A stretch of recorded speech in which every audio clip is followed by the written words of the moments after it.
see anybody yet. We'll give it a minute. I'm trying to see if I can find on the page. Ah, there it is.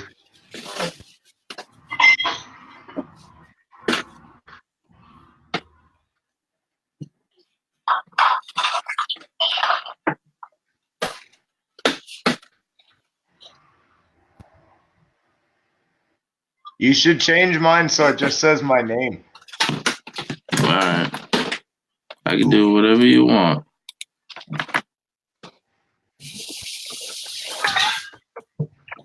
Rayla, no.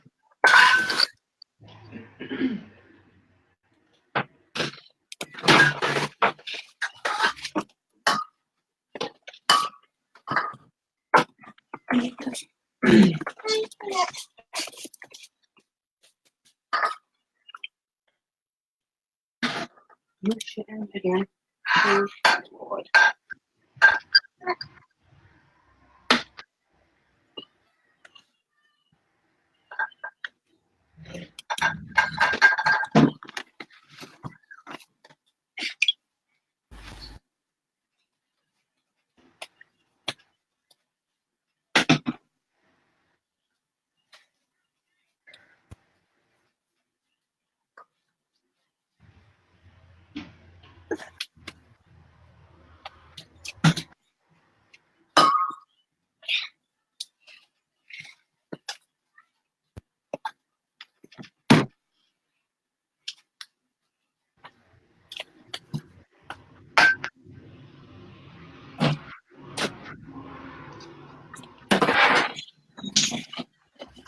Cool. I just posted it to my wall. That's what's up. That's basically what I do. I go through and I post it to a bunch of different things, tag a bunch of different people. That kind of good thing.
Cool.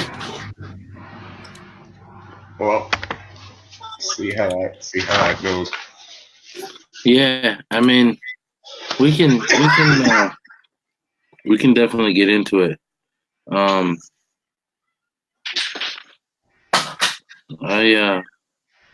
I did the same thing, posted to a bunch of people, so. Right.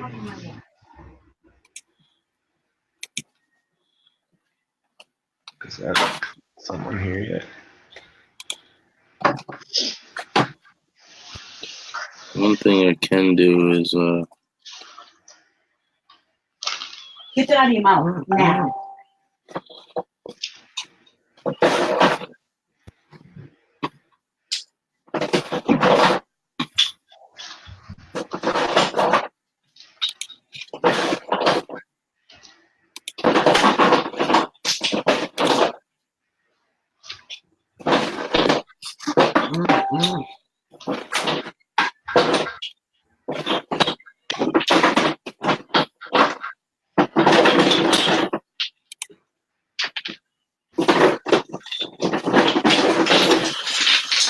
all right, so hello everybody.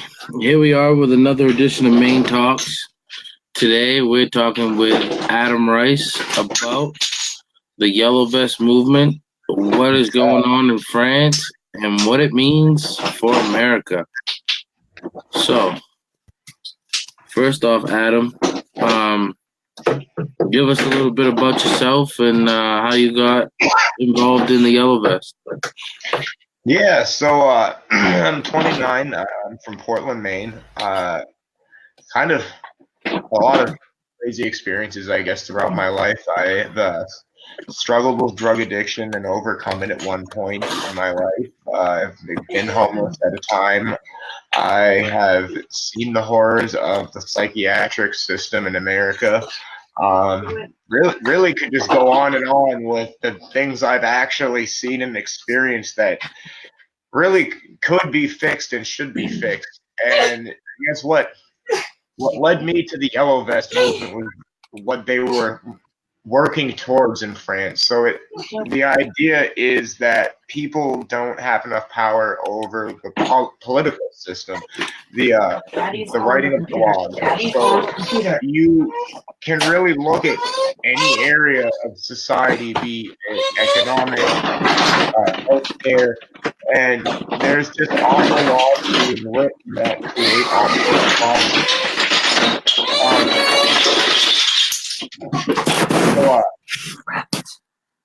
I was exposed to Anonymous first. I guess that was the first place I was really exposed to what was really going on in America.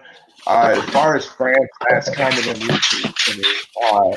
I don't know a hell of a lot about it. I've talked to quite a few people who put it into some good context that you know their basic explanation was the same thing here. It's the same thing in England. It's it's corruption. The 1% are way too powerful, and society is just tipped the absolute wrong way. So yeah, I saw a meme. I think it might have actually been like a GIF with some background music of one of these protests, and that was just like an aha moment for me. I went and looked, is there an American group on Facebook? And there was, I think, two at the time, not very many people at all. And they were, people were just setting aside their political differences. People who had voted for Bernie previously, or some people had voted for Trump, or just accepting that it was the same corrupt people. And when you really find that you have no faith anymore in the system, then why would you wait for either of them to fix this? Like, we need to fix this. That's kind of that was the driving force behind this. And why I think it's such a good idea, because I don't see another option. I don't see another election providing a solution to the ever-growing list of problems here or in the world. I don't see any of these parties, miraculously like making America great. It is great, but the idea, it's the media. The media has taken so many great ideas and twisted them into ways to drive people apart from each other. And if you were to look at almost anybody, everybody genuinely wants to improve society. We want to be safe. We want equality, morality. It shouldn't be so damn hard to get by. And that said, this whole political whatever that kind of never goes away now in America. You don't really even see the news covering anything but that. They want us fighting each other. They want us divided. We would have so much power and strength as everybody. Not a bunch of small groups. And we are small groups. We all have our different views and opinions. And with this whole RIC thing, that's the beauty of it, is when you really start talking about reforming the electoral system and the voting system and giving national referendums like that, you really start talking ways that all of these different people that think differently can be more involved and actually see their votes producing something. Take any law hypothetically, take a bad law that shouldn't exist.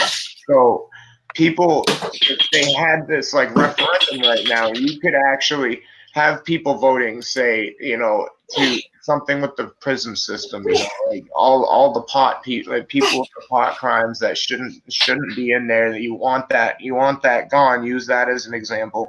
We could create a new law that like removes all of these things, and we could have multiple solutions presented to us. And this is where I really like the score voting idea that comes in with this. Is like when you're voting on individual laws, you can vote on say 5 different options, and each person can rank each option 1 to 10, and you would pick whichever solution to the problem has the highest score.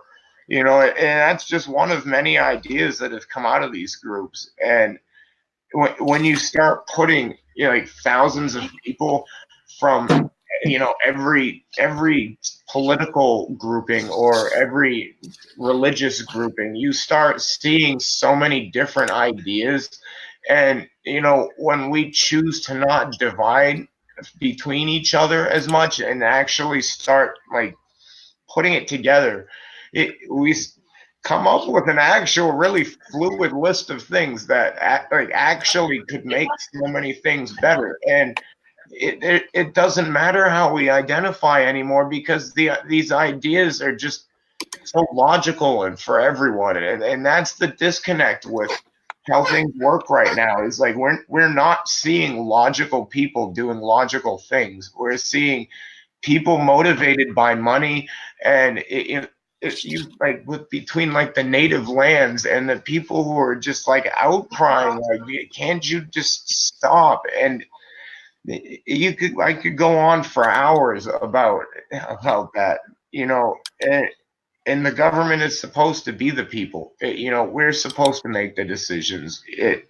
The choices that are made, the laws that are written, the policies that are enacted are supposed to be so we thrive. And the idea that things should just be staying the same from how they were in the 1700s just doesn't make sense. That document is so beautifully written, the Constitution, because that applies to everything, but it is not being used the way it was intended anymore. We really do need to start putting everyone together and seeing a system that represents the people being in power and not just a select few people. So I don't know. I totally agree. You covered a lot of things there. You left me a lot of doors to knock down and get into. One of the first things I want to get into is as you mentioned, it's like the Constitution, how well it is, but also what caused it. There were a series of specific things that caused the first French Revolution, that caused the American Revolution. You know what I mean? There's a series of events that caused these revolutions. So, what would you say is the number one, or what is the series of events? How did this Yellow Vest Revolution break down? So in France, from what I understand, is the last straw was this fuel tax. Essentially, they have been creating more and more legislation to create days where certain types of vehicles couldn't be driven anymore and certain ones could. And essentially, the law was written so that the people with the luxury cars didn't have to suffer certain days without driving. And the transportation costs were going up at the same time. People were being forced to take the trains, and you couple that with, before that, you have like the income inequality, just like we do, the high rents, the low wages, their food's being taxed. And it's really the common thread is it's just money. And everything really comes down to the people doing all the work, or we're not getting a fair deal there, just like here. I don't think any one person there probably does have one thing that made them put that vest on. It's probably a whole list. I think any one of us who would put a vest on probably has a whole list of problems. And I think that's the vest. Is there's a huge list of problems, and there actually is a pretty simple solution. Just give people the power back, and that was the Constitution. We're kind of like right back where we were, like either they fooled us or like we just like something like, but the Constitution, that's yeah. Next question, No, I guess. I feel you. Um, no. So how does France get back to some sort of order? And from what I understand, I haven't done much research, but I've definitely gotten prepared for this. Um, they've got a series of acts that they want to fulfill, but they've also got demands that Macron has supposed to have fulfilled. So what were the demands? Were they filled completely? And So, what if they've been fulfilled? What's the point of the acts? so they, from what I understand from the little bit of conversation I've had with a few people, is the main ask is the referendum initiated by citizens. That they want that reform because that would essentially give them the power over the law creation. Like make it more actually democratic. So I we have the copy of what the Americans are demanding as an image, and I also I have an English version I think I sent to you from Sweden, what their demands are. Didn't expect too many French viewers, so we don't have theirs up. But essentially, they were what Macron did. What Macron did give is he reversed the fuel tax for 6 months, and I think he gave a few other small concessions. But generally, the French felt like they were just given table scraps, and they wanted this referendum. They wanted things to be different. They wanted the corruption to end, and I think they were accepting that, as much as like they want Macron out of office, it's a much bigger problem than Macron. It's much bigger than just their government. It's much bigger than just Europe, because these people are they're involved in almost every country. They have pull or ownership of these central banks in most of these countries. The carbon emissions, I think I read somewhere it's like 70% between 10 companies, and some are in America, maybe they're elsewhere in the world. Again, I'm not the expert on this, but it comes down to a very small number of people globally. And France had their national things that it sounds like still haven't been met, but that realistically, to me, I would never have viewed that to solve this global problem. And they had these acts, and I think Act 5 was supposed to be a Le Monde, or I think that means the world. So I believe that the point was to ultimately wake up other countries. And so we start to put these pieces together. Some of us had been aware of these like goings on for quite some time, others hadn't. And the general idea is that everybody really needs to be aware of like how high up this corruption actually goes. It's not just the government, it's the people behind the government. Like, who's paying these lobbyists to have laws created without any citizens voting on them? Why are things being done without the people's input? And it's because we just don't even have a foot in the door. And essentially, we need to stop all of that. And I think that at this point, France is trying to just keep going, because at first they just haven't gotten what they asked for. But more so is, how could we succeed until everybody does this? That's my view on it. And it doesn't mean here in America we need to start like burning buildings and smashing stuff, and that doesn't even mean that that's what most of the people in France wanted. I don't think any one person could speak for everybody, but the goal is to just put an end to this corruption, stop the corruption, and then give people a way to actually oversee our own system so it's fair and just. And in legal, laws that are good for us. I think that for me is what I want to see happen. That power, there's so many things beyond that could be done with this referendum, but beyond that, we come back to these opinions and differences again. Some of us might have different views on each law, and we need to have the ability to vote on laws and not politicians, because that system is just set up so we can't just collaborate. Like collaboration of opinions and experience and research, so we can create like policies that ultimately are good for us. Yeah, no, definitely, I agree. One of the major things that you hit on is the election, the anger of the people with the way that things were going.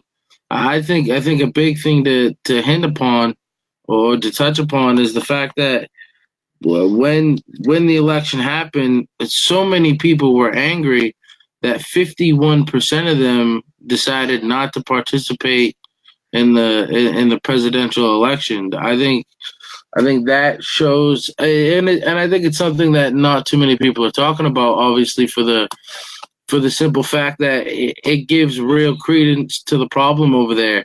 If 51% of the population is willing to not participate in the system, then that's a majority that thinks that there's something seriously wrong with the system. Oh And yeah. then the other problem with Marcone's election is a lot of his votes, I would say a majority of his votes, were in protest to the current system that was in office. So he only got them because it was a vote for me or it's a him situation. So it wasn't like they wanted him. He was the lesser of two evils. And I think that's huge to hit upon it. And you touched upon it, but just to give those numbers, I definitely think that many. I mean, imagine 150 million people not voting in America. You know I what I can't mean? happen. That's a staggering number.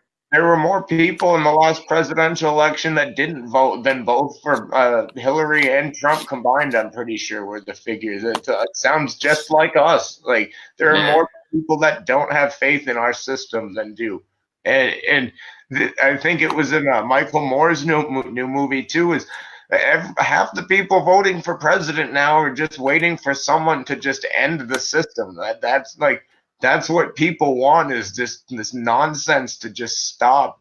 Like it's supposed to be like a structure to organize and keep things going, and you know, it's just I don't even have pleasant words for what it really is to me. It's a mess. It's something that needs to be completely fixed. Seriously. Now, one thing that I highlighted, I brought up the list of demands that you sent me. One of the big things glaring at the top of that is nonviolence. At least the things that I've seen, they're burning Paris to the ground. Um, I'm certainly not one that advocates for burning your own shit to the ground. So just speak on like the necessity, their goal with all that violence that's going on. Like what is their avenue with it?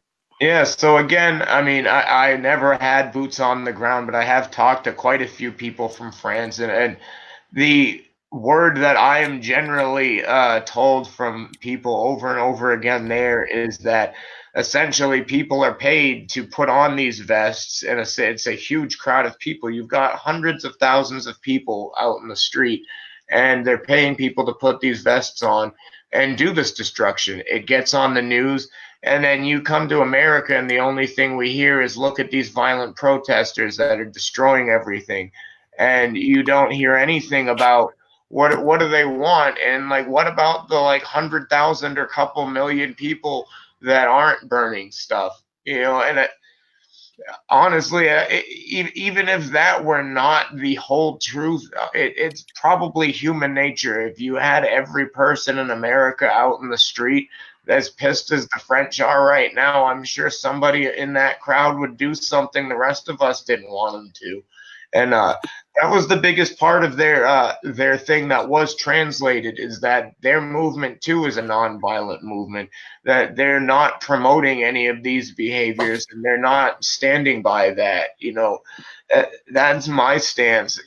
I can't control anyone or stop anybody from doing what they're going to do. And I'm just not going to do it. I'm not going to support it. I'm not going to ask people to do that. And I'm going to try and do my best to show people as many other ways that a change can be affected other than burning things. Look at the problem we're talking about here with this 1%, these rich people behind the scenes that are influencing politics and whatnot. You go burn all these stores and you loot a private business on the street. You're stealing from another citizen. You're not hurting them. You're not, like, you punch a police officer. You're not punching one of these people behind the scenes. Like, a strike or some sort of intelligent, like, well thought out plan to actually stop their money from coming in, because eventually they will have to respond, because that's the only way your actions will reach them, like the people that have so many layers of bullshit between, like, us and them, that, like, something physical like that is not gonna, it's just gonna get you in trouble, and it's going to paint the movement in the media just like over there, a bunch of violent people destroying stuff. No, I agree. I definitely, as I was talking with you earlier, I've done a fair amount of research. So the fact that you bring in that most of these guys are paid violent protesters only goes to show that it's a clear tactic when we're talking about political agendas, to send in crisis actors. The other thing is Marcone. I believe that a portion of this is controlled opposition. Yellow Vest and Marcone. Obviously, they got a dire situation over there, but Marcone has got a lengthy history, and he was an investment banker early in his career for the Rothschilds. Yeah. I was hoping you would talk about that, because it sounded like you knew a little bit more than I did on that. Yeah, well, I just want to touch into who he was, because he plays probably the biggest role in this, and like I'm not 100% sure on what sparked it or where it's going or what's going on, but I know a few key players, and I know that based on very concrete things that take place within the world of politics, there's only a few avenues that where things can go. And it's something that I highlighted with the Khashoggi breakdown when Saudi Arabia killed their journalist there, Khashoggi. I did a thing on him, but the thing that I got with Macron is he was an investment banker for Rothschild Bank. The Rothschild Bank that he worked for was started by David, Eric, and Edward Rothschild in 1984 in France. He was a socialist for all of his political career. After he left the Rothschild Bank is when he got his political career. Before the Rothschilds, he was a managing director of Nestle when they acquired the Pfizer settlement for the baby, for the infant drinks, for the formula and stuff. It was a $9 billion settlement. That's where, obviously, he was making money before that. But that's where his reputation and his prestige comes from, is making those deals. He stepped away. He got into politics. He became the Minister of Economy for France. So he basically, dealt with anything that was coming in and going out like a banker would. And then he was also the minister of industry, all the money that goes on with the country and what they do, what they produce. And he was also the minister of digital affairs. So any cryptocurrency, any credit card, you know what I mean? Anything that had to do with any digital transactions, Marcon was pretty much in control of all of France's money before he became president, which is why he was the perfect guy to become president. You know what I mean? He was the perfect shadow puppet, as they say. He spoke. Macron spoke to Netanyahu in a personal address. You know what I mean? Obviously, state national television and all that. But in there, he said that anti-Zionism is a new form of anti-Semitism.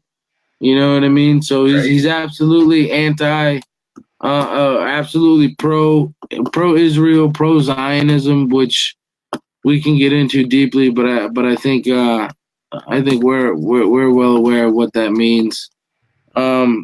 Obviously, being a Rothschild banker, you don't expect them to be against Zionism. That's where his bread and butter is. So I mean, it only makes sense. But the other thing is his wife. His wife was a 39-year-old high school drama teacher. His 39-year-old high school drama teacher when he was 15, and they ended up their relationship officially when he was 18. But she ended up divorcing her husband, who was a banker. Her husband was an international banker. She divorced him, and then she ended up marrying Marcon. She ended up quitting school and working full time for Marcon's campaign and stuff. But yeah, it's a pretty weird dynamic there. It's interesting to say the least. Yeah, But one of Marcon's top mentors is the co-founder of Terra Nova think tank. You know what I mean? It's basically social engineering think tanks and things like that, trying to control the masses and whatnot. So I mean, it's everything he's linked in with, and everybody he's linked up with is just it's into that stuff where you would expect a controlled opposition.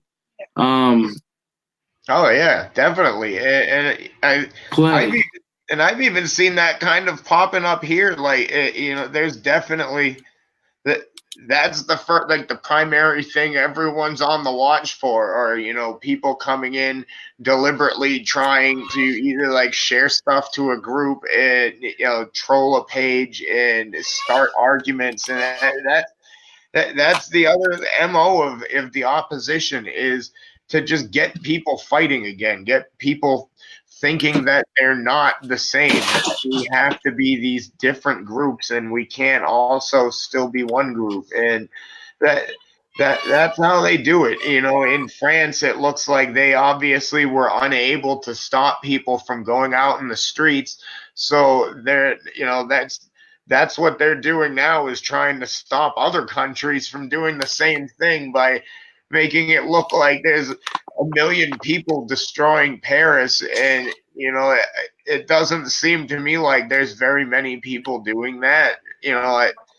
I'm not an expert again, but prospectively, those crowds, maybe even if like 100 people out of a million do that, I think the general consensus is nobody wants to be violent or hurt anyone. We really just want power over the political system, and wouldn't it be nice if we could just have it and not have to go that route? Maybe I'm a wishful thinker a bit there. I don't think it'll work out that way. You sound like a dreamer there, youngin. Right. But no, for sure, man. I think it's something that needs to happen. I definitely I like the grassroots of this. I like not the 2008 Tea Party, but the 1776 Tea Party feel of this. Yeah. You know what I mean? The only other problem there is the I would say the French Masonic control. it depends on how deep you want to get there, but at the same time, the Statue of Liberty is a prominent figure for the yellow vest movement right now with the French and American connection with the gift that it was to the American people for liberty. But most people also don't understand that it's much deeper than that. It's crazy, man. Statue of Liberty is a pagan goddess. Right.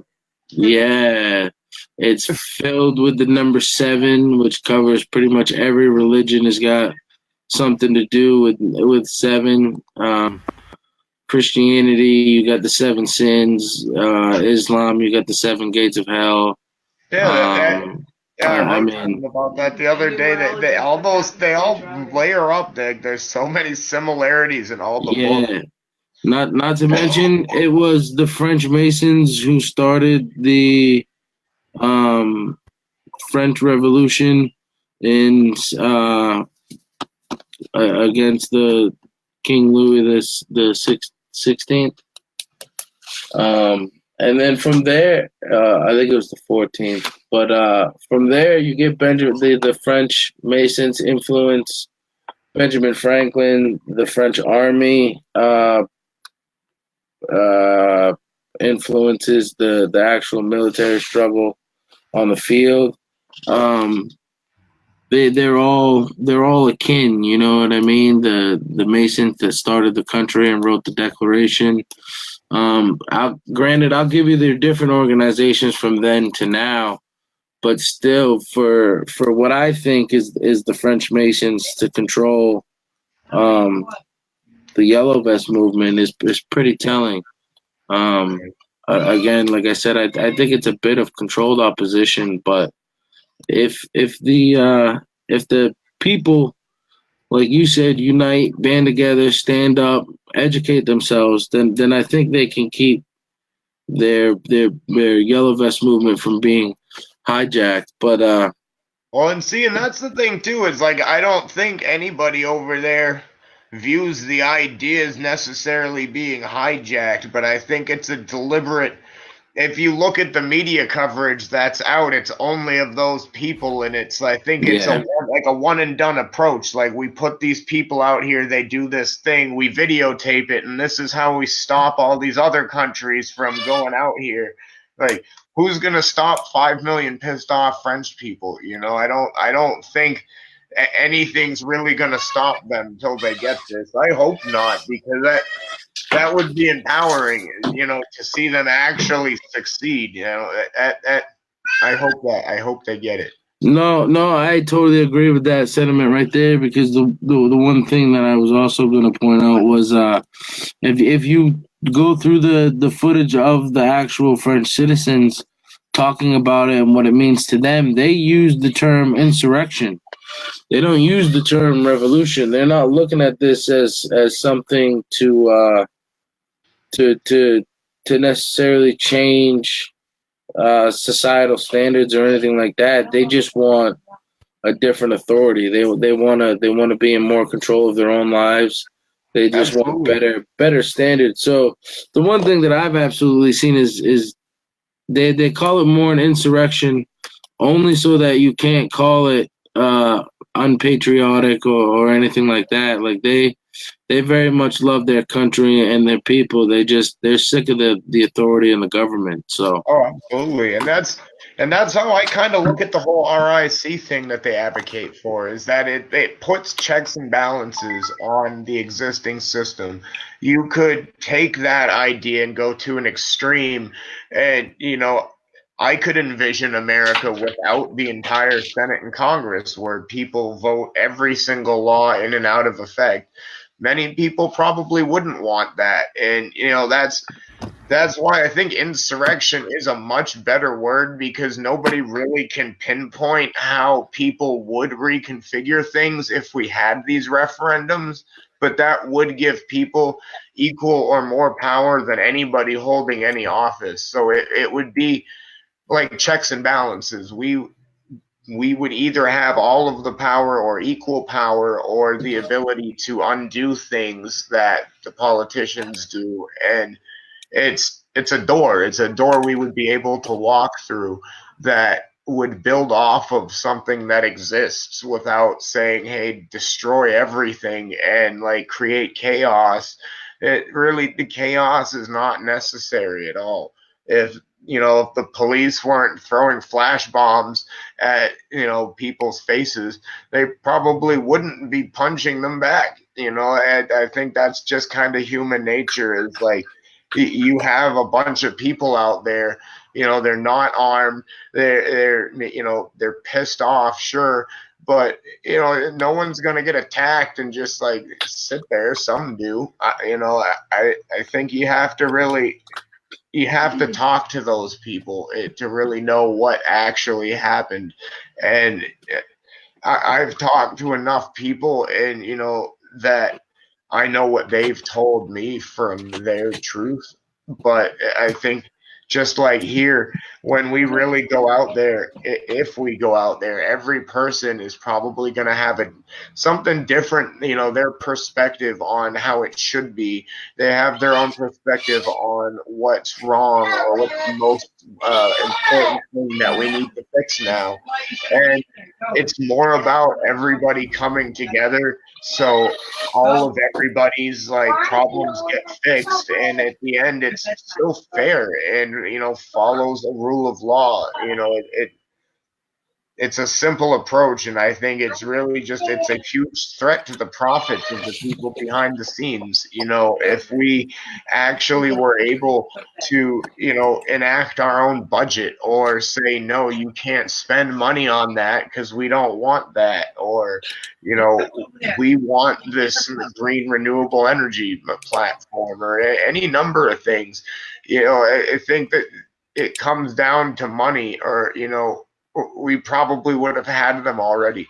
That's the reality of it, be it the opioid crisis or, the carbon emissions. There's a huge pattern going back decades of, oh yeah, they knew about it back then, and there was a cheaper alternative for, the people using the cars, but we're not going to tell anyone for 50 years. Or, oh, we know OxyContin's addictive, but we're going to just keep like buying these patents and not tell anybody. And that's the problem with the laws being written, is people with like nefarious business intentions shouldn't be able to just buy laws that are not good for people. Yeah, no, it's bullshit. We got too many laws that are no good for people. Too many that are strictly revenue based. Too many that are against any type of humanity. Period. I mean, a lot of them are bullshit. It's a crazy situation to be in a world where a man doesn't get to decide what he's about, where he's going, what he's doing. You know what I mean? To have the government control you and control your aspects of life. It's nuts. It's mind-boggling, man, to really think about what's going on and how we're controlled and by the people we're controlled by. And it goes so deep that I was raised just thinking the Federal Reserve just serves its purpose, and no one teaches you what it is or like anything about it. This economic system, that's just what it is. There's no other schools of thought on that. You don't grow up learning like all the different ways we could be doing things. It's just that. And then I get exposed to this movement, like of these bringing all these ideas together, and you start like learning, like, holy crap, there's like 10 different ways our economy could be done, and like every single one of those would actually give people all the things they want, and it actually makes sense. And like, why is the media basically just like interviewing the same three people over and over again, like beating a dead horse with this like rhetoric? And it's like, Go put one of these people on TV with a solution. Stop interviewing the fucking bad guy and interview the guy with the ideas. Like, why aren't some of these yellow vest people on there being like, hey, I've been like saying this for 10 years or whatever, that's how deep it goes. Like, they don't even want you asking questions in the first place. Like, if you are suspicious of how everything really is tied together, then that's bad for them. Like, that's how I was raised. Like, two religions in my family, and it's like they're exactly the same. Like, there is no difference at all. And I'm just, why are these like?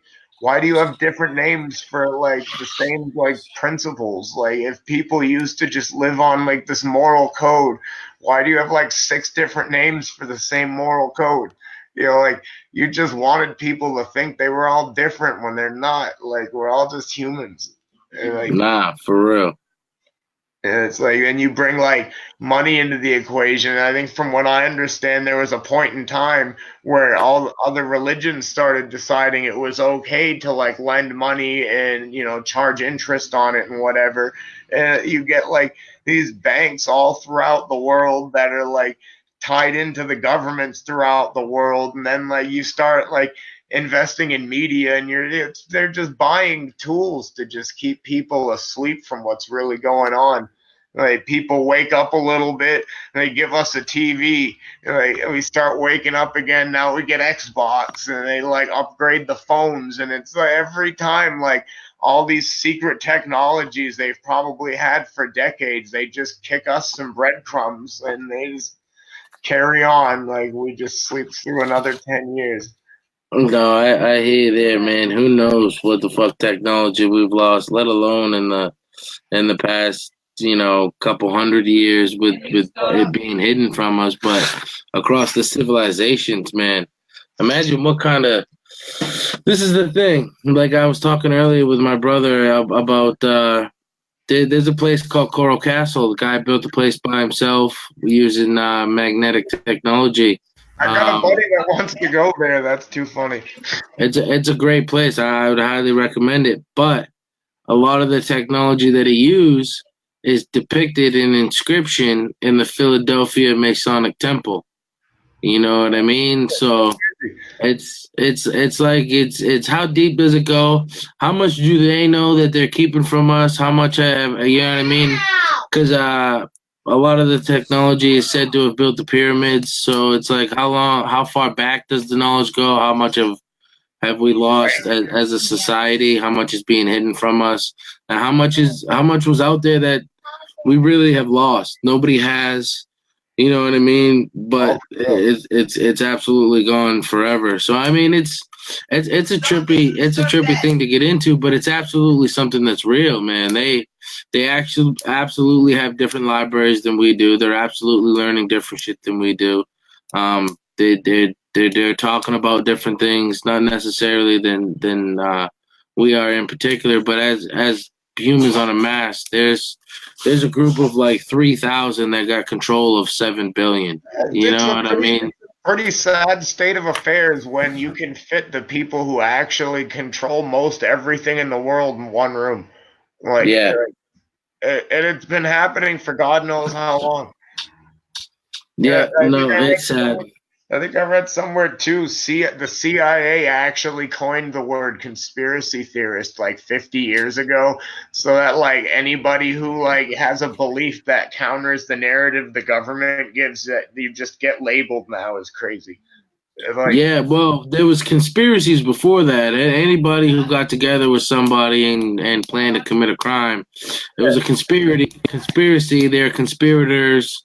You know what I mean? And that shit happened. And then once you really had like what was the first one? I would say I don't know. They got us into World War I over the Balfour Declaration. I'll use that one as an instance. They signed the Balfour Declaration. Britain needed to get involved in World War I. Needed to get America involved in World War I so that it would end.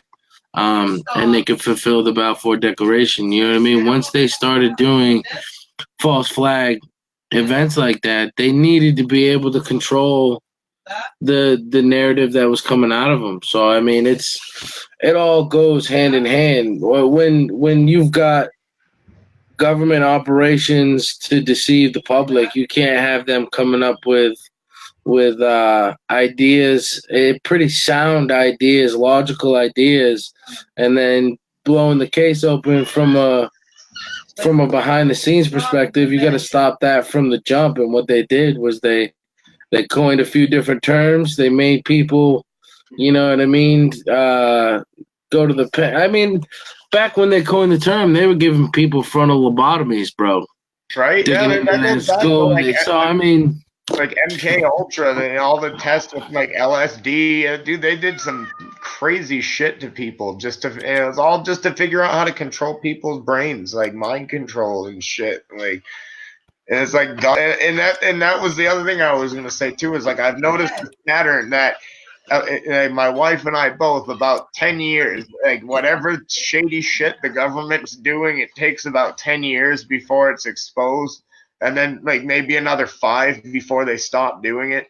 Like MK Ultra, it was like every 10 or 20 years, like all these experiments would come out, but then they were already doing all this other stuff, so it was like another 10 or 20 years before they were like, oh hey, this is still going on. We're like messing with people and like like it really just makes me wonder, like, what are they doing right now? Like what is all the stuff that isn't obvious? Like, enough people know that the media is biased and bought and, you know, heavily in with money, and most people know politicians are corrupt. How is it that they're keeping so many people complacent with that? Like, what are the pieces that like none of us know? You know, like how deep down does that go? That's it goes pretty deep, man. When you can sit there and ask somebody, and most people, about Operation Mockingbird or Operation Paperclip, and they look at you like you just asked them who won the 1875 Kentucky Derby. You know what I mean? It's just like, it's like, who on earth knows that answer? But it's something that we all should know, and it's something that's real. So it's just sad, man. It's a sad state of affairs when the general public just isn't aware of what the fuck is going on. All your scientists were hijacked from Nazi Germany, and all your media was hijacked and consolidated into a few entities ruled by a handful of men, even more consolidated now. You know what I mean? right. How many people know that Time magazine was created by David Rockefeller as a propaganda magazine? You know what I mean? Almost nobody that reads it. You know what I mean? But at the same time, it's fact. You know what I mean? We all looked at Time magazine and the New York Post and shit, and it's all propaganda. Jeff Bezos, he's got a $6 billion contract with the CIA. At the same time, he owns the Washington Post. You know what I mean? Am I gonna expect any bad stories about shitty Amazon customer service because nobody's getting their packages in the Washington Post? Right. No, I've got biased media all the way around, and it's really hard to find good local, or not even local, but good, reliable national and international news sources, man. Like, Right. we did the op just Saturday to feed the homeless, and we got thrown in with the governor of the state of Maine on some shit that she was doing, and that's not what it was about. I know. I didn't even know that existed. Yeah, like it was totally not in our world, not in our perspective, and the lady throws us in with some initiative. Like, how can the governor put out a call to like everyone go do something good in the community and then not do anything herself, and then just like try and take credit for someone who didn't even know she said that? Like, that's something crazy. Janet herself was at the Good Shepherd Food Bank in Auburn. So at least. Janet herself was actually out there for her day of service. But this lady who ran the newspaper just come up across us and was like, "Oh, you guys are out here for Janet? I don't like Trump." Went to her webpage and it had a impeach Trump sticker on the top of her webpage. It was just like, it's a clear biased political agenda. You're not out here for facts or information gathering. It's like, what is really, seriously? That's how bad the media is controlled. Like, you don't even have to be. It's bad enough I had to go write my own article about stuff. It's just Great article, by the way. Right? No, but it's sad, man. To control the media, you don't even have to. At this day and age, to control the media and get off what they're doing, you don't even have to control all the outlets. All you have to do is control the perception. They've controlled these people's perception so much that you've got people hating people that they've never even met, hating people that could be doing good for them, and then in turn, it's their identity. They've taken this crazy political agenda and it's now their personal identity. They can't stop talking about it. They can't stop breathing about it. It's just everything they do is hateful. It's all spite. It's all hateful. It's all division. It's all nasty. All of it. Like, I wonder what the world would be like if all the media just refused to cover anything on politics and was like, just do your own research. Like, how much would we be fighting at that point? Or, would we all be like more united because we're not just like taking someone else's word for everything all the time? Most people who really like kind of start looking into this just realize the whole thing's screwed up and it's not worth it to, fight anybody over that. That's not going to get anyone anywhere. If anything, that's what they want us doing. Nah, for real. Imagine that. A world, especially today in this day and age where we've got all the media outlets and all the sources to get the information. But imagine a world where there is no news broadcast. You actually have to do your research. There's no fucking state propaganda broadcast. You know what I mean? Like, either that or just that would like, be awesome. Either that or just like, we're not going to cover these topics. Like, we are not going to like have a stance on politicians or they do that. Anymore. They do that. It's just bad for us, the stance that they have. They don't talk about actual facts. All right. But that's what, and that's the ironic thing is it's just like what we're told is what somebody else wants us to hear. It's so far disconnected from like, this is the stuff that everybody should be hearing and should know about. Like, that's not what news is, but that's what they convince you it is and what it's going to be. And like, kids grow up just like wanting to read the paper like their dad, or watching the 6 o'clock news with their parents or whatever. And it's like, yeah, it's just part of society, like Fox, CNN, NBC. It's all just like a staple in the home, and like there's no like, or you can go like actually like read like a bunch of other stuff and like actually get like the real like facts on. It's just crazy. Nah, for real, man. I grew up in a house that the war was on the TV the entire 4 months that they broadcast every 24. I mean, they broadcast 24/7 for the first 9, 8, 10, 9 a year of the war after it broke out in 2001, 2002. Right. My dad had it on the TV. He'd walk into the kitchen. You weren't allowed to change the TV. He'd be upstairs watching it in his bedroom. You still weren't allowed to change the TV downstairs. It was all you could. You were inundated with Fox News, war, da-da-da-da-da. Right. Luckily, I had a counterbalance. I had an older brother who was like, that's bullshit. You should check that out. So I got to do some more research to figure out who was crazy, my father or my brother. Turns out neither of them was crazy. They just both had vast perspectives. They were on polar opposites for completely justifiable reasons, but you know what I mean? It was just like it was just eye-opening to be like, it's not all war all day for everybody. And at the same time, you're like, dude, that's not good. You get a perspective of that's all that's what it is, and then it's like, nah, man, that's fuck watching the war all day. What are you doing? You know what I mean? So it's just it's crazy, man. The way that they control it, the way that they get the shit out, because like honestly, we're probably the most civilized we've ever been. Who the Right. fuck should be watching war all day? I mean, Yeah. to this day, I've got images of bombs dropping over cities in night vision in the middle of the day. Like I remember the broadcast of Osama bin Laden, not Osama, but Saddam Hussein getting pulled out of the hole. Right. I remember being in school the day they hung him, catching the video on the internet. You know what I mean? Within the next couple of days, because it started surfacing around. Like that's not shit that we should be focusing on. That's not shit that should be ruling. I was what, fifth, sixth grade, and that was what was taking up our time. Like that's crazy that the media's got that pull on kids that young. Right.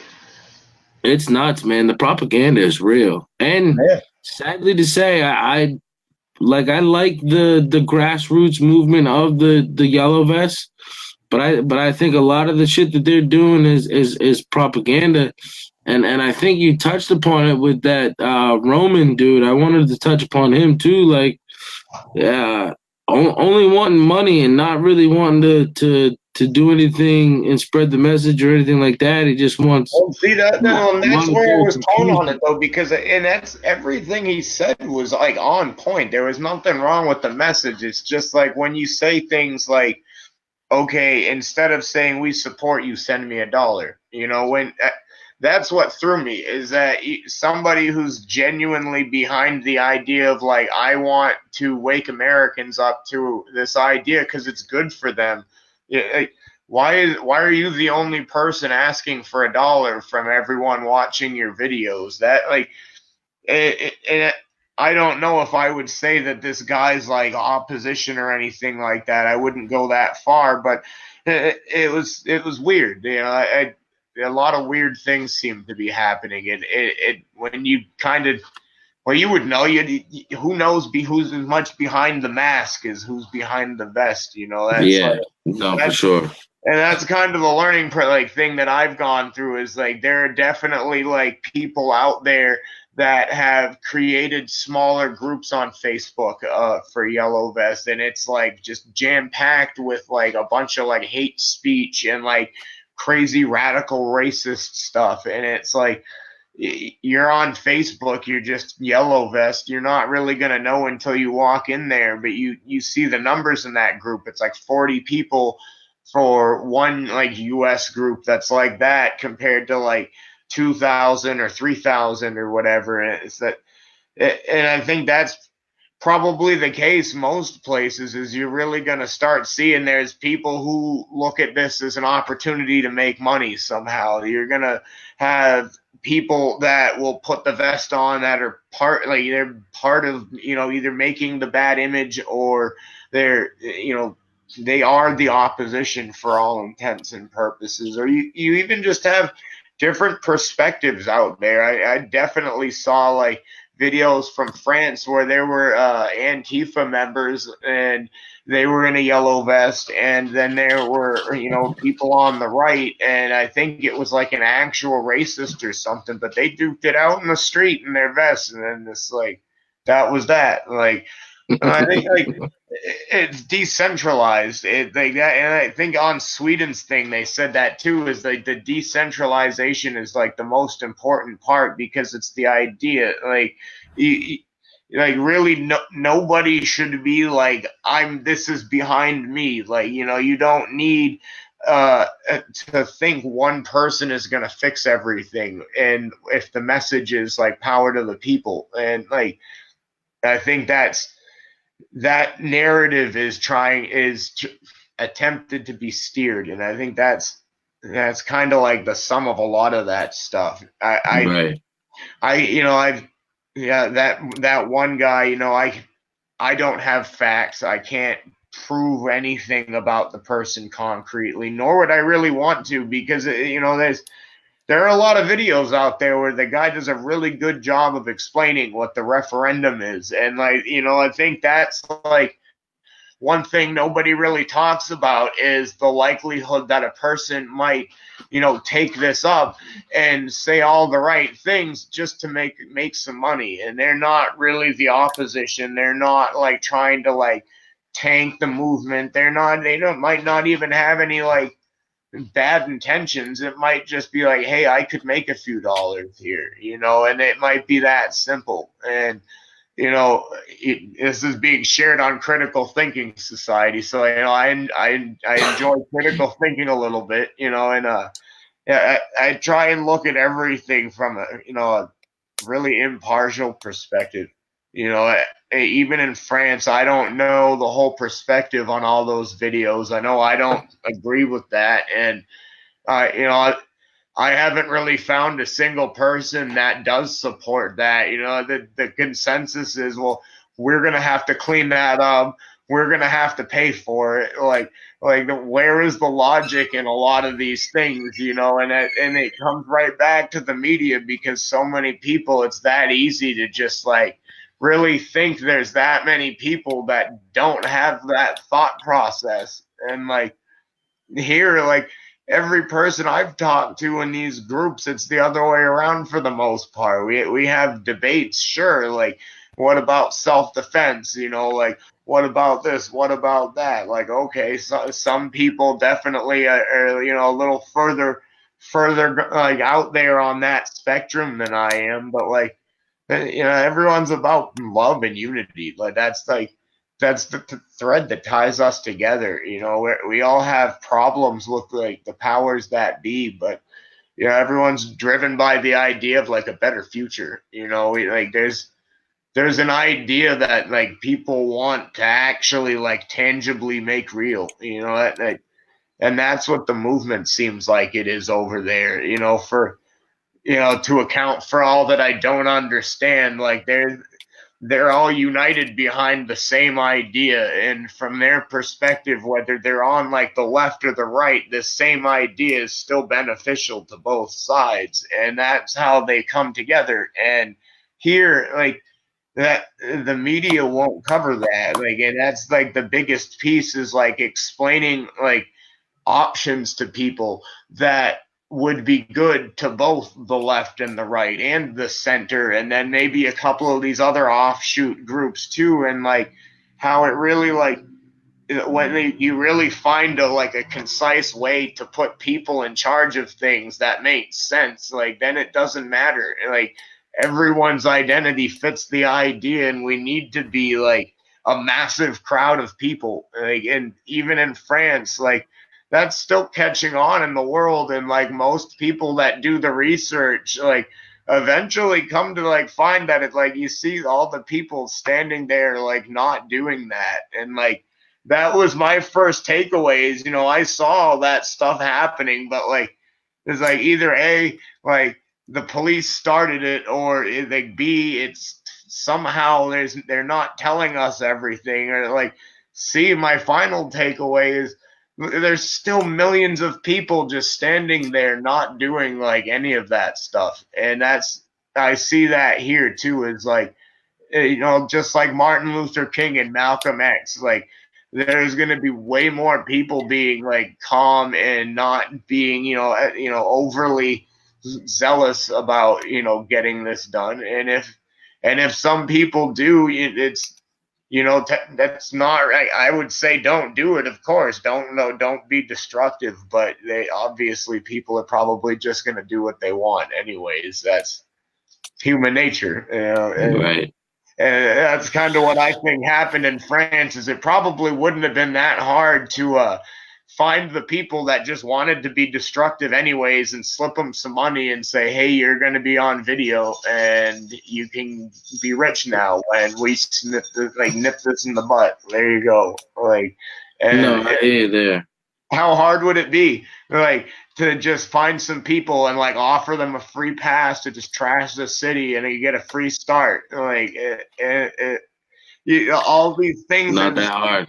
Yeah, what did I? And that's kind of like my sum on things is it's like there's probably just going to be wave after wave of like shit that's not being like accurately reported, and like in hopes that people will like take it the way they want it taken and not go like fact check like Fox every time they say something, or the same to NBC, or I think they rely that most people will just believe them.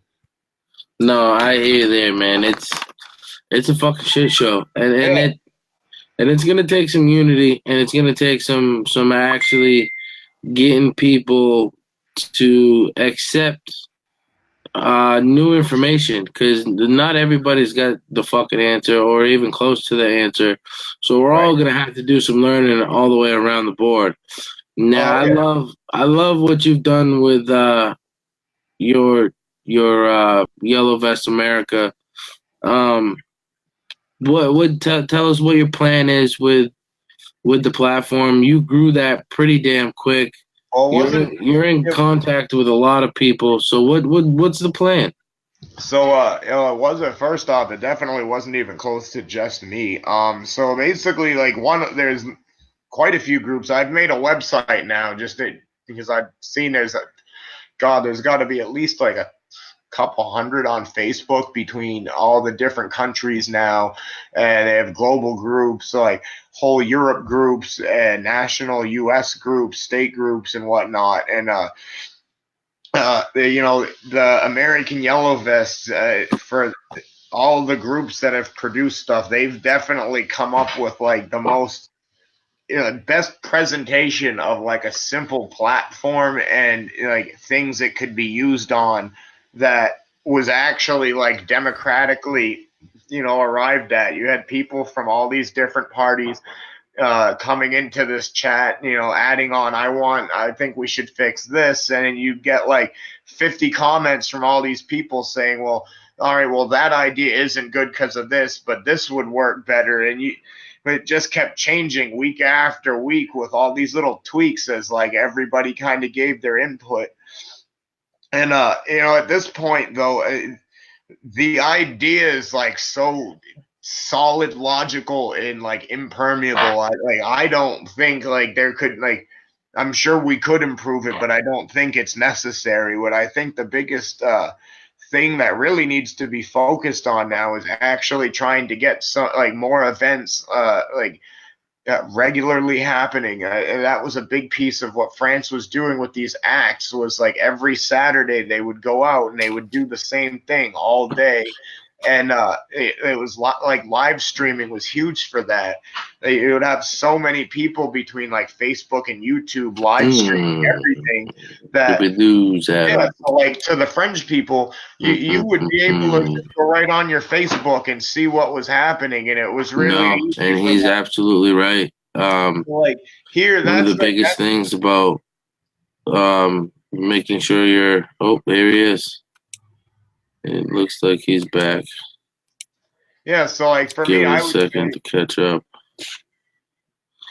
but yeah, I would say the biggest But thing is consistency in action is huge, definitely like for sure. getting stuff like off the What happened ground. to him?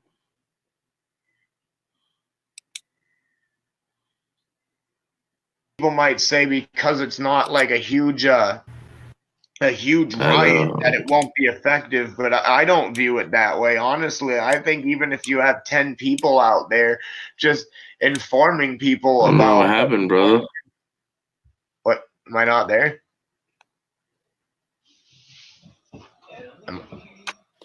It says I'm there. Getting stuff like off the ground.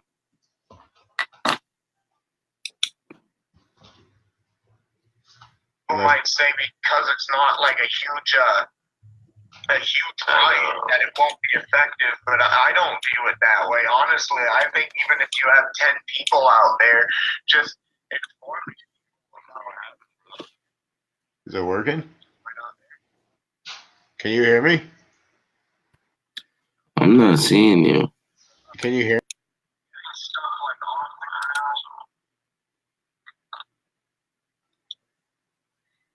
Can you hear me now?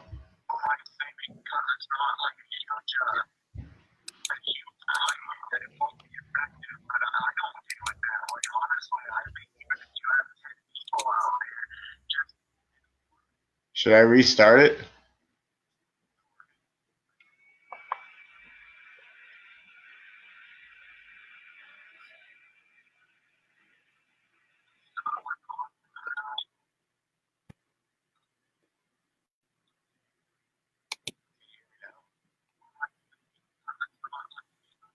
That work? There you go. We're Cool. back. All right, I forgot what we were talking about now. We were talking about getting off the ground. The reason why they had the axe was to be out there, be proactive, be doing stuff, which is something huge to hit on. It's something that we try to practice with what we do here with our ops and our charity work. So no, it's absolutely critical. And it's something that why I wanted you to explain what the acts were, because I wasn't 100% sure on them, but I knew that they were critical to the movement over there in France itself. So yeah, it sounded like they started off as a way of each week where they were ramping up their efforts to culminate at bringing other countries involved and doing it in their countries, and then basically just keep going out every weekend until it's done. That was from what I gather it was the most logical approach, and we kind of came up with that same logic on our own in the beginning on the American Yellow Vest group, was that to go out every Saturday and do protests just every Saturday, and having people see you there every Saturday, regardless of what else, was the best way to have people think it's just not going to go away. The Yellow Vest people should be like a facet every weekend on the state government steps, or a public park, or something noticeable. And the charity ops too are great. That was another thing I always floated, is that as much as protesting is great for getting the message out there, doing charity work is too. And I never really saw a reason why you couldn't go do more Op Safe winners, or clothing drives, or food drives, and just wear the vest. If you wear the vest and write a message on it, people are instantly going to start asking you about it, because it's obviously not for work.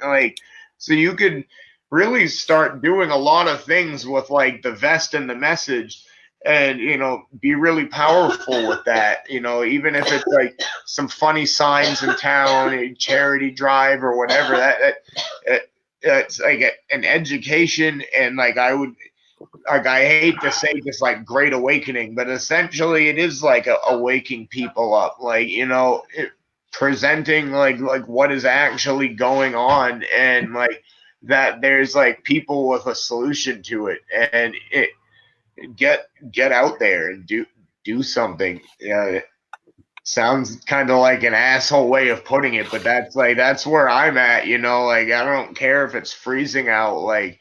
There's people that live out there, and every opportunity I can to go do something good. That's definitely I would advise anybody to do good in their community, regardless of if they're wearing a vest or not.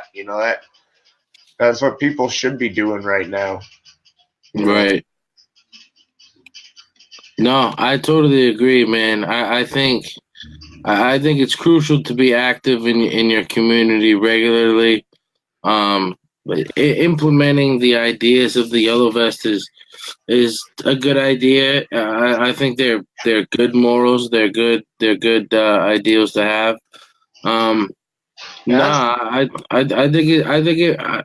I think it's important, man. I think anytime you can stand up for humans being humans, and standing up for your fellow man, it's a plus, man. I know it's hugely satisfying when somebody's like, "Thank you, God bless you. Now I got clean underwear, I got clean socks, I got, you know what I mean?" We gave that cake away. They were bowing on that cake, passing it out to everybody. So I mean, just those little things are great. Imagine if you could start changing real shit in political office, getting taxes adjusted, and and those kind of things. And that's how I look at it. You take that like aunt with like 10 people, how many people's days they could improve. Like on a really small scale, like we were able to like affect quite a bit of good change for people. You start bringing like more people into this like idea that like gives back to the community. If everybody was a part of this like idea to make everything work a little better and be fairer and more, all that good stuff, like more good would come out of it. Like we can do so much more the more of us are doing it. Like, I think that's where like you look at like these ideas is like what's going to happen after we actually get like everybody protesting for this or everybody going on strike for this or however it plays out. Like as much as like we're being inspired by what France is doing and maybe taking some ideas from France, these groups, like they created this all of these ideas independent really from what they'd done. Like a lot of it is the same because it's a good idea, but we've added in that one group alone like a whole bunch of like specifics about election reform that we felt were necessary here in America. So if you even had that, you would be able to vote without like some kind of interference. And you could, pop into all these other groups in America too, and then you've got like whole new outlines basically getting to that same exact point structured differently. And like that's the beauty of it, is that like I've always thought that like most people deep down kind of want the same things and just view different roads there. And here in this like this yellow vest thing, you start to see that is like people are being shown like a road they can all agree on taking to that same like end point. Like, this platform of like addressing like how we vote and like letting us vote on the right things. And, then like we can do a whole lot. But like, what would be the point if like we can't actually like come together enough that like viewing ourselves as like one grouping, even if we were still in these other smaller groupings afterwards, like that first grouping needs to be more important. Like being an American in it, not even in like a nationalist sense, but just that power of knowing that everybody is behind, like united behind like the way we're doing things, is more important than like how you feel we should actually use that. Because afterwards we would have created something that like all these different opinions go in and solution comes out and it's like it works. No, I agree. We definitely need a restructure of the order, but based on other political movements, do you think that this is another Tea Party, Occupy, where it lasts a couple months, maybe a year or two? How long does this yellow vest movement last? It's hard to say. In France, I would say that it's. I would assume that they will probably, if they don't entirely succeed, they would have to accomplish a lot because they have everybody behind that. Like, I don't think they're going anywhere. But here in America, it would depend on what we do too. We're not millions of people out in the streets right now. I think this idea really could do great things if we can actually get like stuff going in the streets. And that's where I'm kind of at right now, is trying to see if if maybe like networking better and finding a better platform of getting these events set up and shared and collaborated on, and get more state groups set up. if we don't get like any events out in the street, there's great ideas not going to go anywhere, but where I wouldn't look at that and say, hey, we're actually out there like fighting for this, because we're not. We're on Facebook at that point, like that. It needs to come off of Facebook like more, and I get that it's winter right now, and there's a lot of like hurdles that might be different here in America than over in France too. I as much wouldn't say that I would expect in the course of 1 month for Americans to figure out how to like drop this narrative and agree on something and then like go do what France is doing. I would think realistically it probably here would take lots of smaller events that pick up steam and build, and at that point I would say, yeah, if we can get to that point, I think this would be incredibly successful, because it really is for everybody. And I mean, Occupy definitely was too. And there's so many other movements out there too that tie into like little bits and pieces of this.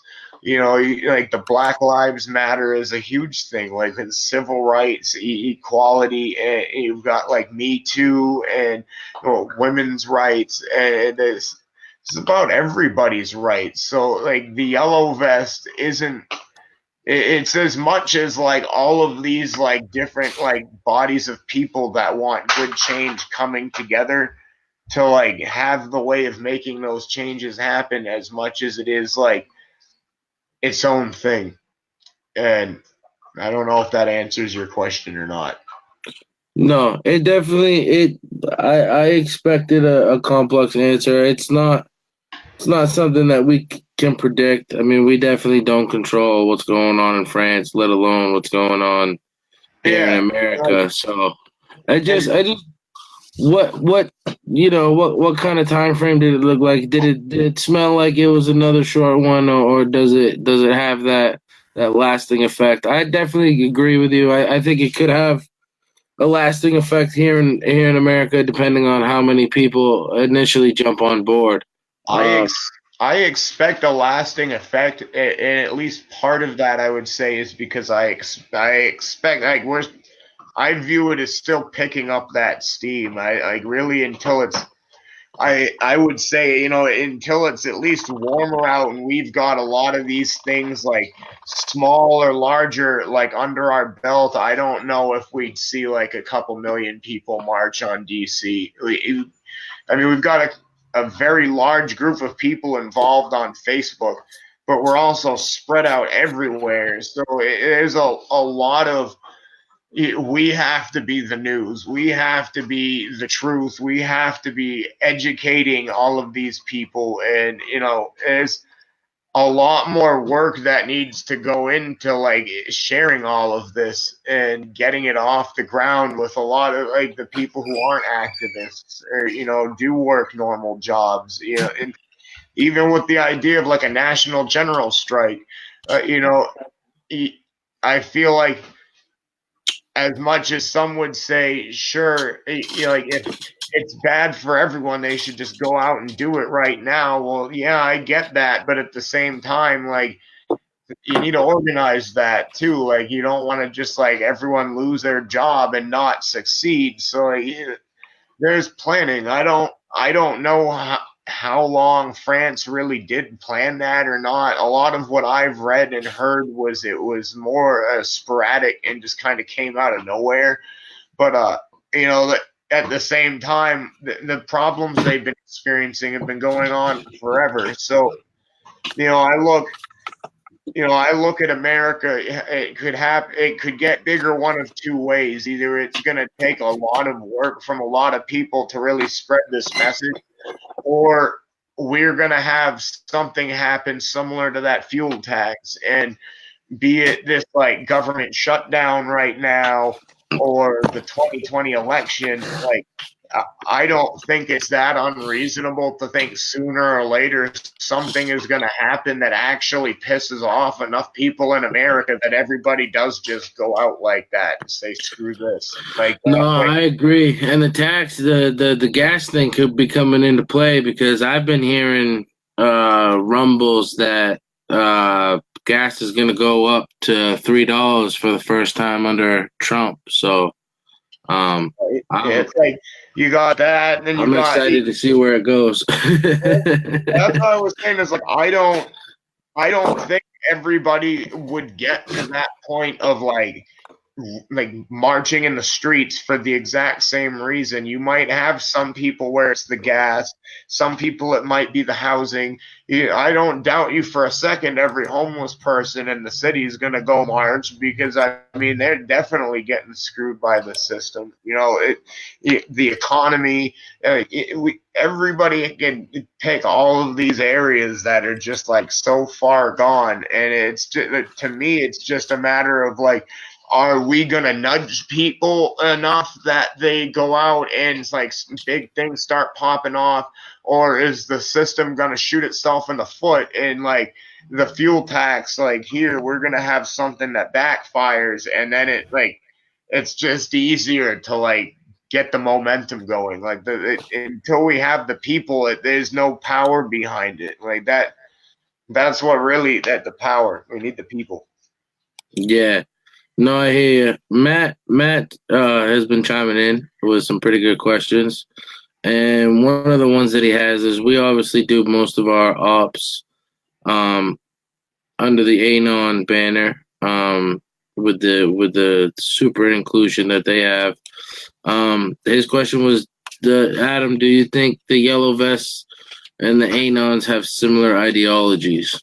I've noticed definite similarities.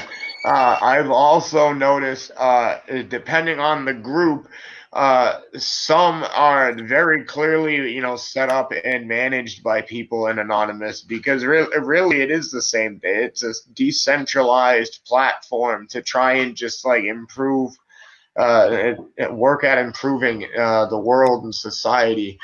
But then you get, like, I know at least American Yellow Vest and a few others pretty much overseen by people who've really never been a part of Anonymous. And, there's other groups that have the view that really it shouldn't be tied directly to anything, which I think is a very valid point because when you're really trying to have this message that like everyone is welcome, as similar as some different outfits are, as many like goals overlap, like it's like almost like a duality. Like I look at it like where I'm in, like I'm an Anonymous and I'm a Yellow Vest. I'm just like in two groups that are really kind of fighting for the same goals, but like from really like different perspectives. Like I put my mask on and I go feed homeless people. Like I put my vest on, like I'm trying to like get a law passed that can like stop those people from even being homeless, like, and would give people the power to change those things. So like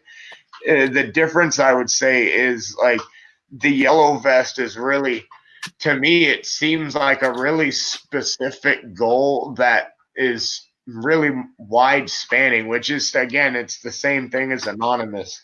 But I think the difference really in a more literal perspective would be is I don't think Anonymous is really like a group specific for this like platform of referendums, though I have seen that it seems like most people in Anonymous love the way the platform works and support what it's doing. Yeah, and, the majority of Anonymous I know definitely support the Yellow Vest and what's happening with it. It's the same thing, and I've definitely noticed too that there are people out there in the groups. Like one person, when I made a page and I made like all my events, it was like an Anonymous logo. It said Yellow Vest, and a couple older people are actually they said that the masks were scary and that like to them like it put them off because they didn't really understand either. And then like right. I've definitely encountered other people that like don't have hard feelings towards it, but don't understand it. And there's a lot of different perspectives on anonymous from like the non-anonymous people, and Right.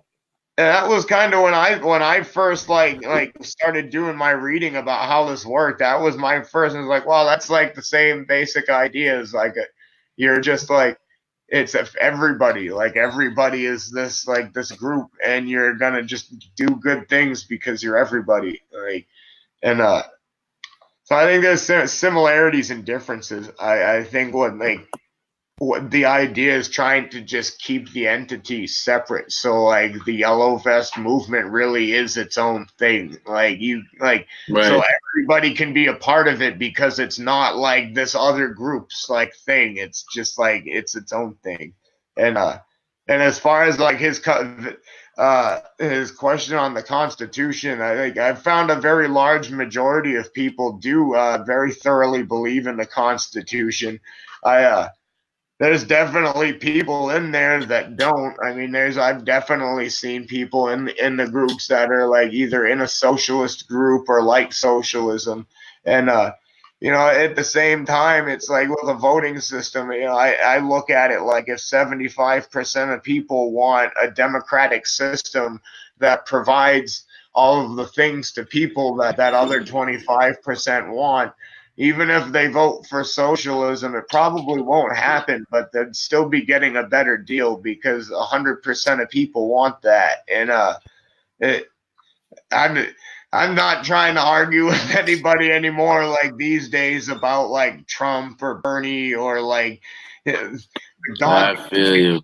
2 years with the socialist stuff, and it's like the reality is it was I just viewed that as like how much did that idea get put out to people that like actually wanted like a better deal, so they just start arguing about socialism and spend 2 years not fixing anything. Like I really wonder how much like these like things that have happened in the last 2 years were just like influenced by outside entities or things people watch. Even going back in the movies from like my life, like there's always like some Russia did it moment. There's always like the Russian spy, and it's just like it's like the whole like narrative of just like always blaming Russia for crap is just like it's beyond me. Like, and I don't know, like I think at the end of the day, like the Constitution is like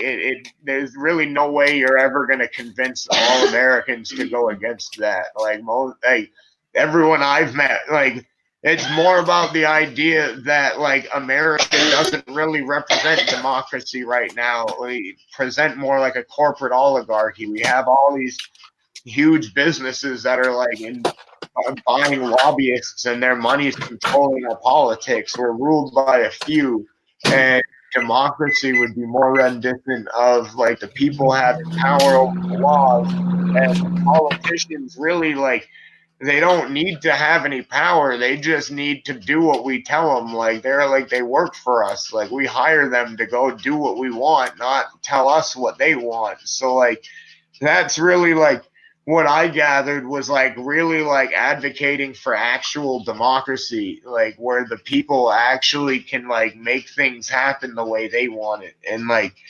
actually have some truth, like bring some experts out in the main line and be like, hey, there's like 10 different ways we could be doing all this shit. Like, let's vote on it, and like screw these rich assholes. Like, we're doing it this way. Like, you guys make $200 billion a year. Like, we just like we want a little bit, we want a better deal. Like, it's not that hard. Like if a normal person can wrap their head around how like easy it would be to just make some changes, and then like there you go, like that.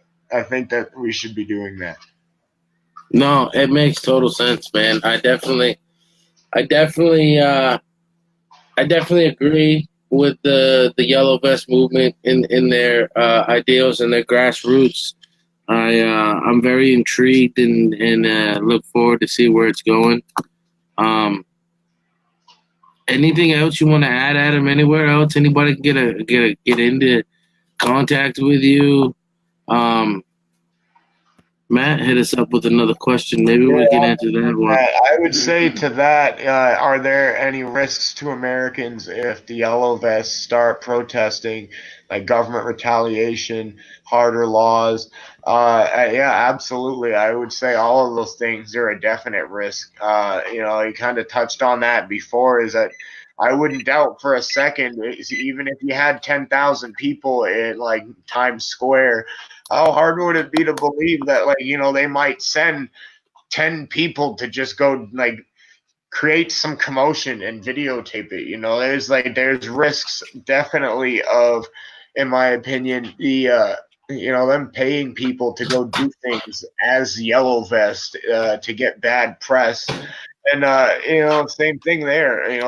Whatever police don't just take the stance of I'm a citizen and I like stand with the yellow vest. I'm sure there will be a lot of altercations. Like, there's a lot of hot discussions about that. How will Americans confront the police here? Because it's debatable. We see a lot of really awful things happening regularly, and you really just you don't know. Like, I would hope that most of the police would just stand with the people or take the stance of like, let's just keep the peace. Like, no one's trying to like. But we won't know till it happens. And I mean, I think when you really start getting into like talks of these huge marches or protests or like challenging like a global authority with unlimited money, you're definitely going to have risks there. You're definitely going to have a lot of risks, and you're gonna. I mean, that's why I advocate, be smart, be cautious, and I think I don't remember if I was talking to you about this in this video earlier or on our other one, but how it was worded more as an insurrection versus a revolution, because really, Right. nobody needs to view this like a go in there, guns drawn, like burn the building down and like take prisoners. Like, it doesn't need to go down like that. Like, it really is. A lot of people are approaching this as progressing from a good system to a better one, or another word would be like evolution. Things have modernized, making changes here and there, or even just this simple RIC in the election reform. Whatever the group, when it finally gets out there, gets behind, it's generally a power to the people movement, and I think it will be successful once that happens. I don't see there really being the options are that or more of the same, and it's only going to be more people more pissed about how long this has been going on this way and not changing. I agree. How many more people are gonna get pissed if the fucking government shut down? Yeah, and that's the thing that I can't stop wondering is you got 800,000 people right now like out of work, like, and I don't know a lot about like which one of them like still get paid, don't get paid, whatever, but Right. if none of them protested, you would think like that is a definite sign that I definitely think if we don't nudge people towards these protests, that we're going to see something happen soon that's going to just it's going to be enough for everybody, where that's I think the point the French got to is they saw no other option but to just go out there and just like this is what we're doing, because nothing else is going to make this work for us. Like, we're making you guys all this money, like it's impossible to get by, and there's just all these problems, and you have people wake up and see that there's easy solutions, and nobody's even trying to impose them because they want to make money, and that's when we're not dollar signs, we're people, and Right. everyone like can just get behind loving each other, and have different opinions. It's a good thing. It's a really good thing to see things from a different way, because if we actually were like voting on like each specific law, you'd be able to have like each opinion present a solution, and then like see, there's so many different ways we could, actually make things. Like we could create like the good and not just constantly gamble on who is going to do it right next. Like, is it going to be this time that the president finally changes this, or we're going to finally like end this war? And it just never happens because when do they tell the truth? Like, when was truth ever a part of being a politician or a president or a senator or a congressman? Like, why wouldn't you think like the people making the decisions and writing the laws and being in power would, have the least to gain from it?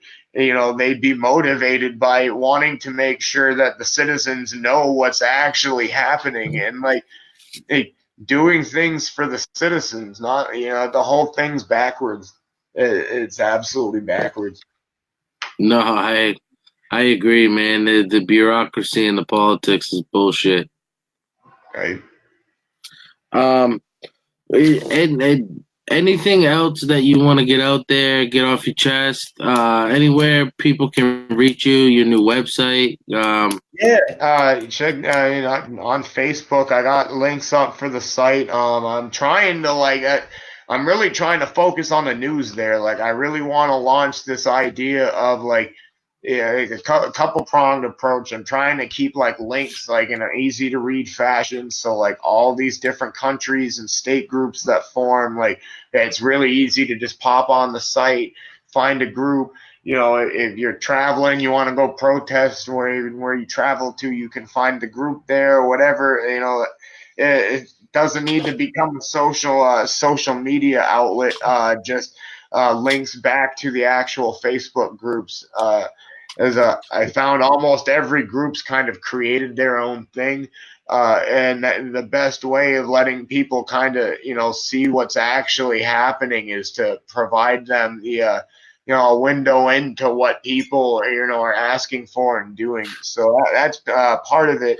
And the other half is, the idea that if we could have, both like national, local, and global news that was only reported by the people who are actually there. So like, as like more of these things happen in America, I'm hoping that like I can get it set up so like people can actually like write the article that we're at the event instead of like a reporter coming and doing it. And you can actually like put the video so you can just like watch the whole thing yourself. And like I'm hoping to like take that approach with with all of these events moving forward, is to like get like news presented, in a way that you can make up your own mind. And it's less somebody telling you what you should be taking away from it, and more like, hey, I was here, this is what happened, and here's the video. And like there's nothing else other than what actually happened. And I think that like that's a really solid thing to at least strive for.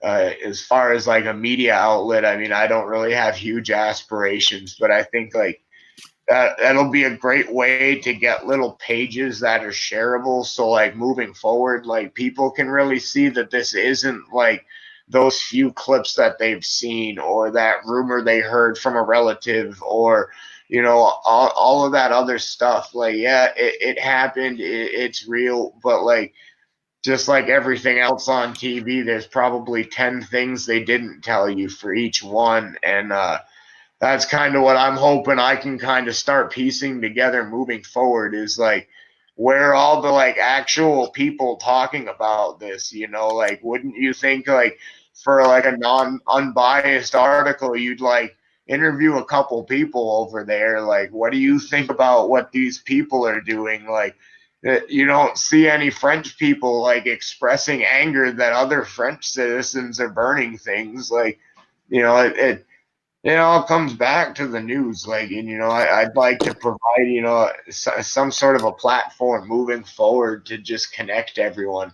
Like, there's so many groups out there, and it's like massive, like hundreds of groups that are all just like different little like yellow vest groups, some big, medium, small, but it's still all the same movement. And like the idea is like unity and solidarity. So I think like the website that somehow like ties it all together is important.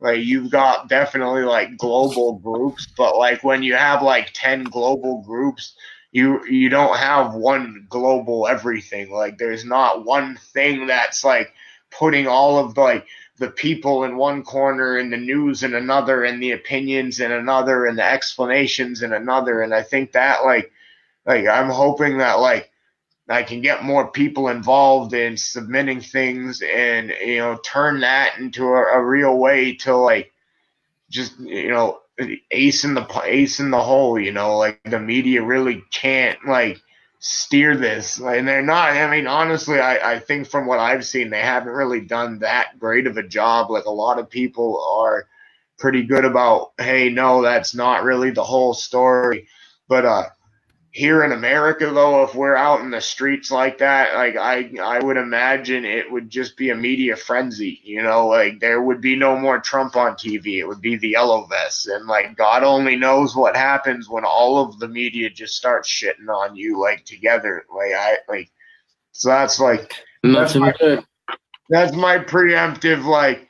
So like something should definitely be set up so like the people definitely are like also advocating for like actual free press, and it's like not a whole like fake news like thing like that. It's just that like realistically like people are really gonna need a lot of truth in this, between like the fact that it's like sounds like a conspiracy theory to the uninformed, and that some of this was conspiracy theory 10 years ago.